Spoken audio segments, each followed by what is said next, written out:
who didn't show for the women's 4x4 but have shown for the men. There's the powerful Belgian quartet. More on them in a second. Czech Republic go in lane 5. Jamaica, they're in 4. Brazil are in 3. Brazil are the South American silver medalists. More South American interest, or Central American really, in Mexico going in 2. And we see Guyana back again. Certainly Malachi Austin in their team is running his second leg of the evening, having appeared earlier on in the mixed event. So heat number 2 of 4 in the men's 4x400 meters. The Czech Republic team, Pavel Mazlak, 33 years of age, 6 times a major indoor gold medalist, taking the opportunity still in the relays here. Definitely, he'll run the anchor for Czech Republic. Yeah, he did so many times the relays, and I love it to watch him in relays. He always takes on risk and go for it, and yeah, I enjoy watching his races in the past. So let's see what he can do in this age and still there. Well, the Belgian team should be the favourites in this one. They've won the last 2 world indoor titles, and they have 3 of the team who were victorious in that World Indoor 2024 victory in Glasgow when they just pipped the United States. Dylan Borlée, Jonathan Sacour and Alexander Doom will run his legs 1, 3 and 4. Robin van der Bendum is the one change for Belgium from that World Indoor winning quartet. They were 4th at the last Olympic Games in Tokyo, Belgium.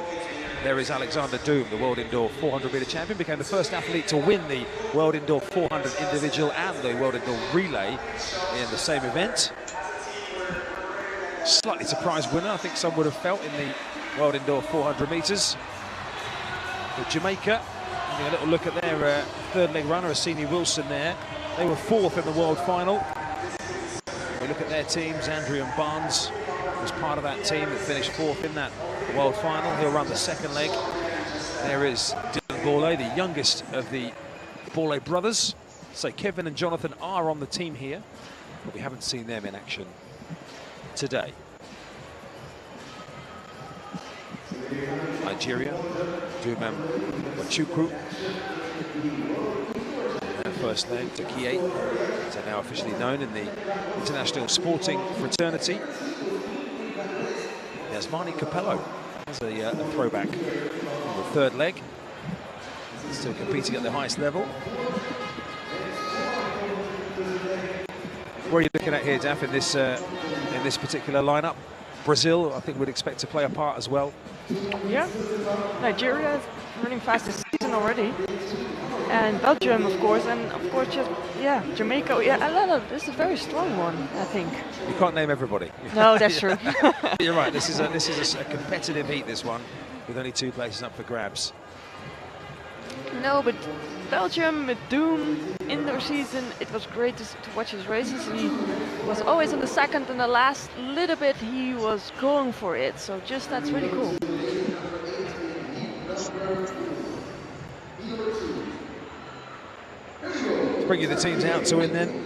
Tokie on the outside, Ilyas Chenaksi runs their first leg. Dumem Wachukwu is on the first leg for Nigeria.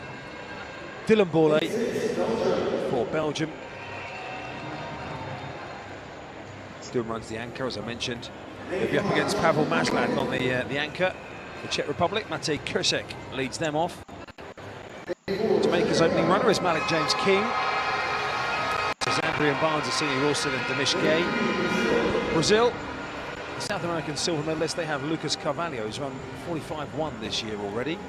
On their opening leg, Edgar Ramirez for Mexico. On the inside, Guyana with Daniel Williams on their opening leg, handing on to Malachi Austin, who ran earlier on in the mixed events.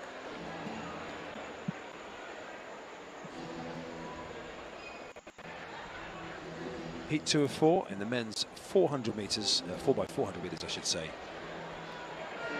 2 places up for grabs. In fact, Daniel Williams, just for completeness, Daniel Williams, the other Guyana male runner earlier on in the mixed as well. So both of the male mixed runners are back for Guyana in lane 1.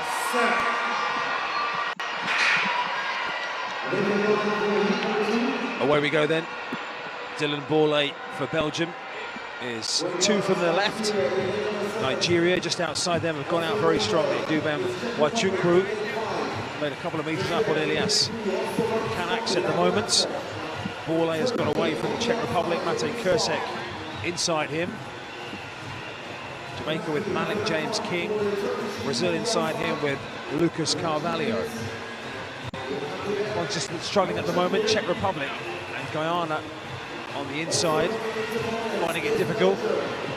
But Belgium, Dylan Borlée just coming through on the inside of Nigeria towards this first change. Robin van der Bendem will take the baton for Belgium. Brazil, I think, got the baton in second position on the inside. The stagger will unwind against them. Nigeria on the outside as well. Now the baton in the hand of Dube Ameni, and Jamaica have it with Zandrian Barnes. Strong one with Belgium, but Nigeria is coming up and Jamaica as well. So I think it will be a really nice one between Jamaica and Nigeria. Let's see where they are there. Belgium, the favourites for this event, hold the lead at the moment in the hands of Robin van der Benden. Nigeria just challenging Jamaica. Here come Brazil. Matheus Lima taking the wide course around the outside in lane 2. As the outgoing runners prepare, Jamaica just starting to fade. Zandrian Barnes. Strong finish from Brazil down the home straight, and Brazil just fumbled the change, and then they nearly stumbled. That was a disaster for Brazil. Victor Hugo de Miranda nearly dropped the baton, nearly fell over, and Brazil are back in 5th.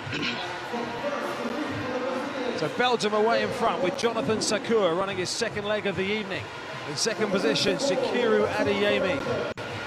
For Nigeria, Jamaica now with Asini Wilson in 3rd, and Mexico have come from nowhere, and Guillermo Campos now in 4th position, and Brazil are out of it. I didn't expect Mexico, they come from nowhere. Like it's Belgium. So Belgium with that commanding lead. What a finish this is from Jonathan Sakura. All of those running their second leg of the night really are full of running. Alexander Doom, the world indoor champion, has the baton, but this tussle for second place is going to be fascinating. Jamaica have the advantage at the moment. Demishke has the baton for them. Nigeria, it's Chidi Okezi, and for Mexico, it's Valentin Mendoza, and the rest of them I don't think are going to catch them. Where's your money going here, Daphne? Behind Belgium. I think the gap is a little bit bigger between Jamaica and Nigeria. So you see Nigeria is coming. He's going for it. Chidi Okezi running a great leg for Nigeria, coming up onto the shoulder of Jamaica, but it's Belgium away and clear. Alexander Doom will take them to the Olympic Games, and a brilliant final leg for Nigeria from Chidi Okezi. Overhauls Jamaica in the last 50 or 60 metres, and Nigeria booked the second spot at the Olympic Games as well. Belgium were expected, Nigeria booked that extra spot. And we have Jamaica again on the third place. A lot of near misses for Jamaica this evening. That's a great run from Nigeria. That was a brilliantly judged strike, wasn't it? Had him within reach and then made his move with, what, 150, maybe 120 to go. Nigeria. Disappointing they weren't able to start. Here we go, look at this Brazilian changeover, just as they might even have been in contention to lead. Look, completely missed the baton, then gets the baton. Does he get clipped? Does he just go down? No, he just trips himself, I think. Maybe he was a little bit confused because he grabbed the hand of the other one, the incoming athlete. So sometimes that's difficult if you grab the baton and you grab the hand. Then you cannot go. So you need to wait till you have it, and then. The men's 4x400 meters qualifying heat at the World Athletics Relays Bahamas 2024 delivered exactly what relay racing does best: pressure, chaos, and careers hanging on baton exchanges measured in centimeters. With Olympic qualification on the line, every team entered the race knowing there would be no second chances. And when the gun fired, one thing became immediately clear: Team USA was operating on a completely different level. From the opening leg, the Americans established control without panic or overexertion. Their first runner set a brutally efficient pace, positioning the USA at the front while avoiding unnecessary contact in the crowded break zone. This early authority forced the rest of the field into reaction mode, already chasing rather than dictating. Behind them, teams like Guyana fought to stay relevant in a rapidly stretching race. Guyana's opening runner, Williams, showed commendable composure. Surrounded by athletes from far deeper programs, he focused on form and positioning rather than reckless acceleration. The gap to the leaders began to form early, but Williams limited the damage and delivered the baton cleanly, a small victory in a race where mistakes are often fatal. As the second leg unfolded, the difference in depth became impossible to ignore. The USA's second runner smoothly increased the tempo, turning controlled speed into visible separation. Their baton exchange was flawless, reinforcing why the American relay system remains the global benchmark. Guyana's Austin, meanwhile, ran a disciplined leg, prioritizing rhythm over desperation. While the gap widened, Guyana stayed organized, avoiding the collapses seen from other nations under pressure. The third leg marked the moment the race truly broke open. The USA applied sustained pressure, stretching the field and eliminating any remaining doubt about qualification. Their runner attacked the backstretch with confidence, converting depth into dominance. Chance, running for Guyana, delivered a steady and balanced lap, not spectacular, but resilient, keeping his team intact as others faded. By the time the anchor legs received the baton, the outcome at the front was no longer in question. Team USA simply shifted into control mode, powering home with authority and sending a clear message to the rest of the world. This relay squad is built not just to qualify, but to dominate. Guyana's anchor, Adams, fought bravely through the final 400 meters, pushing through fatigue and refusing to surrender ground, even as the leaders disappeared ahead. In the end, this heat was a perfect illustration of modern 4x400 racing. Team USA crushed the competition through depth, execution, and ruthless efficiency, while teams like Guyana showed that heart and discipline still matter, even when the odds are stacked against you.